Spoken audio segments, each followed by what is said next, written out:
Bonjour, aujourd'hui la deuxième partie de ma vidéo concernant les émotions de l'enfant que j'ai postée vendredi. Aujourd'hui, j'aimerais vous partager comment intervenir de manière optimale avec nos enfants lorsqu'ils vivent des tempêtes émotionnelles. Donc, en fait, il y a deux aspects à cela. Il y a évidemment l'accueil des émotions, mais qu'est-ce qu'on fait après qu'on ait accueilli les émotions?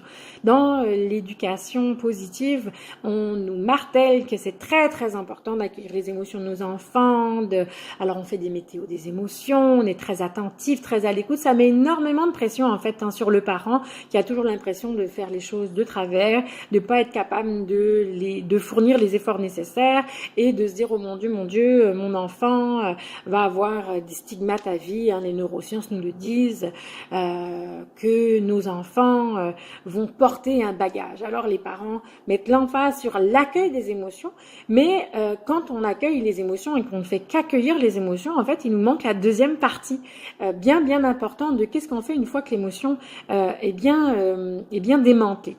Alors, je me rappelle vraiment de cette maman qui arrive à la garderie avec son petit garçon de 2 ans qui pleure et elle n'est pas capable de le laisser. Je sens que la maman est crispée, elle est vraiment recroquevillée, presque par terre, à l'envelopper d'amour. Puis elle lui dit oui, je sais, tu es triste, c'est pas facile, je te comprends, tu pleures. Puis là, on voit vraiment là qu'elle est complètement en projection de ses propres craintes. Je la vois qui n'a pas envie de laisser son fils, je la vois qui est désemparée de devoir laisser son bébé pleurer sans elle. Je suis même capable, pour l'avoir vécu moi-même, capable de me dire mon Dieu, mais pourquoi est-ce que je laisse mon enfant et que c'est terrible alors que mon rôle ce serait d'être à ses côtés. Donc je vois cette maman qui accompagne cet enfant, puis cet enfant qui est un peu perdu, qui a besoin en fait d'une feuille de route. Il a besoin d'une feuille de route, c'est ok, là je vis une grande tempête, maman me valide, donc ça c'est déjà très bien de valider parce qu'il y a certains parents qui diraient mais non c'est pas grave, tout va bien. Donc là on est quand même dans un niveau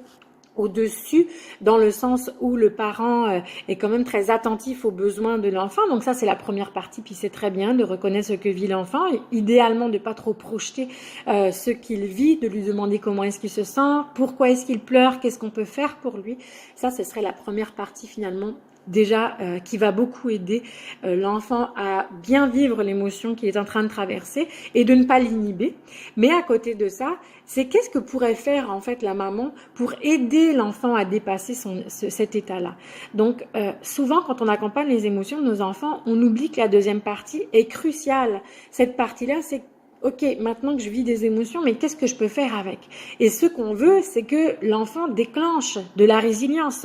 C'est que l'enfant trouve des outils créatifs pour pouvoir se sortir de cet état d'inconfort. Parce que quand on est en tempête émotionnelle et qu'on est incapable de sortir de là, le parent, lui, il est un guide pour permettre à l'enfant de trouver la voie qui va le ramener à l'équilibre.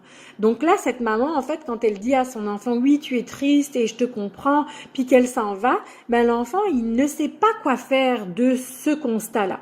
Donc, ce qu'on pourrait tout simplement faire, c'est d'aider cet enfant-là à savoir que on a assez confiance en lui pour qu'il dépasse cet état-là. De lui dire, ok, quand tu auras pleuré, quand tu auras moins de peine, qu'est-ce qu'on pourrait faire avec ça? Alors à ce moment-là, c'est de l'amener dans des sphères qui sont plus agréables, des sphères de routine, de lui rappeler, mais tu sais, tout à l'heure c'est la collation, où tu vas aller jouer dehors, où tu vas retrouver Arnaud, où ton éducatrice va pouvoir de lire une histoire. Donc vraiment essayer de le transposer, là, de faire un pont entre la tempête émotionnelle et le retour au calme pour aider en fait l'enfant à reprendre le dessus, à reprendre confiance en lui, à être de nouveau un acteur de sa vie. De lui dire aussi, oh là là, j'ai hâte de te retrouver, quand on va se retrouver, voilà ce qu'on pourrait faire, ou lui dire, qu'est-ce que tu aimerais qu'on fasse lorsqu'on va se retrouver? Donc en fait, ça permet à l'enfant d'avoir des transitions beaucoup plus agréables, beaucoup plus malléables, qui vont empêcher en fait à l'enfant à rester coincé dans ces spirales, dans ces sphères négatives où il est incapable de passer outre l'émotionnel.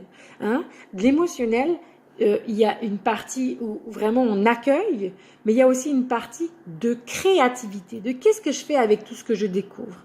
Et ça, c'est important et souvent, on a tendance à le mettre, pas parce qu'on veut mal faire, mais parce que nous-mêmes, on est pris dans nos propres émotions et qu'on a du mal nous-mêmes à les gérer. Donc, comme on a du mal à gérer nos propres émotions, c'est déjà très difficile d'être créatif pour que nos enfants puissent en sortir. Donc voilà, j'espère que ça vous a éclairé et que ça ressemble à des situations que vous avez déjà rencontrées. Alors je vous dis à très bientôt pour d'autres épisodes. Bye, bonne journée.